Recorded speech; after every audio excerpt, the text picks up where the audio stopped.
아이를 키우는 전 배우자에게 양육비를 주지 않는 일명 배드파더스를 대신해 정부가 대신 먼저 주는 양육비 선지급제를 확대 실시하기로 했습니다. 어떻게 달라지고 또 실효성을 잇는 것인지 사회정책부 황민지 기자와 따져보겠습니다. 자, 황 기자, 한 가정이 된 뒤로 양육비를 받지 못하는 경우가 여전히 많습니까? 네, 그렇습니다. 양육비 미지급 실태는 상당히 심각한 것으로 조사되고 있습니다. 여성가족부가 2018년 실시한 조사 결과를 보면 한부모 10명 중 8명이 양육비를 못 받고 있다고 대답했는데요. 3년 전 양육비 이행법 개정안이 시행되면서 양육비 미지급 부모의 신상 공개나 출국 금지 등 제재 조치가 내려지고 있습니다. 하지만 지난해까지 제재 대상자 504명 가운데 24%인 122명만 양육비를 지급했고 그나마 전액 지급한 사람은 23명에 불과한 실정입니다. 네, 그래서 정부가 내놓은 방안이 바로 양육비 선지급제인데요. 나라가 먼저 주고 나중에 돌려받겠다라는 겁니까? 네, 그렇습니다. 현재 시행 중인 긴급지원제도에서 대상과 기간이 크게 늘었습니다. 먼저 대상은 중위소득 75% 이하에서 100%로 넓어지고 기간도 최대 1년에서 자녀가 18세까지 매달 20만 원을 지원합니다. 총 19,000여 명이 대상이 될 것으로 추정됩니다.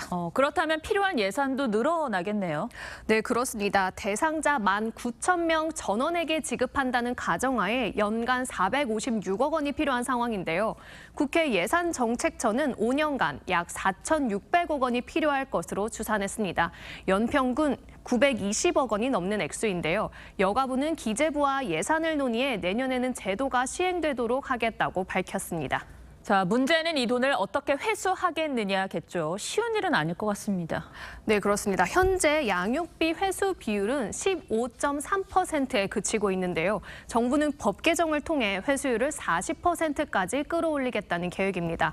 현재는 채무자의 동의가 있어야 재산 조회가 가능한데 앞으로 동의 없이 재산을 조회해 양육비를 강제 징수한다는 겁니다. 양육비 미지급자 명단 공개 전 사전 소명 기간도 대폭 줄일 예정입니다. 자, 지금 이야기한 것들은 다시 회수하기 위한 방안들일 테고 애초에 양육비를 제대로 지급할 수 있게 제도적으로 보완할 방법은 없습니까? 네, 우선 양육비 채무가 중대한 범죄라는 사실을 인지하도록 처벌을 강화해야 한다는 목소리가 높은 상황인데요. 전문가 의견 직접 들어보시겠습니다. 운전면허, 명단 공개, 출국 금지, 그리고 형사조치 4가지의 제재 조치인데 모두 실제적인 효력이 있을 만큼의 수위가 아니에요. 강제 이행을 할 수 있는 제재 조치들이 제대로 그 효과가 있어야 국가에서 이런 선지급을 하는 것도 부담이 적어지는 거잖아요. 미국이나 유럽처럼 양육비 미지급을 형법으로 다뤄서 강제 근거를 마련해야 한다는 겁니다. 아예 채무자 급여에서 자동 징수하는 시스템을 검토해야 한다는 목소리도 있습니다. 또 자녀가 성인이 된 후에도 피해 보상책이 필요하다는 지적도 나옵니다. 네, 양육의 부담을 지기로 한 이 약속을 강제로 해야 한다는 게 씁쓸하지만 말씀하신 것처럼 법적 보호 장치가 필요해 보이는 건 사실인 것 같습니다. 황 기자 잘 들었습니다.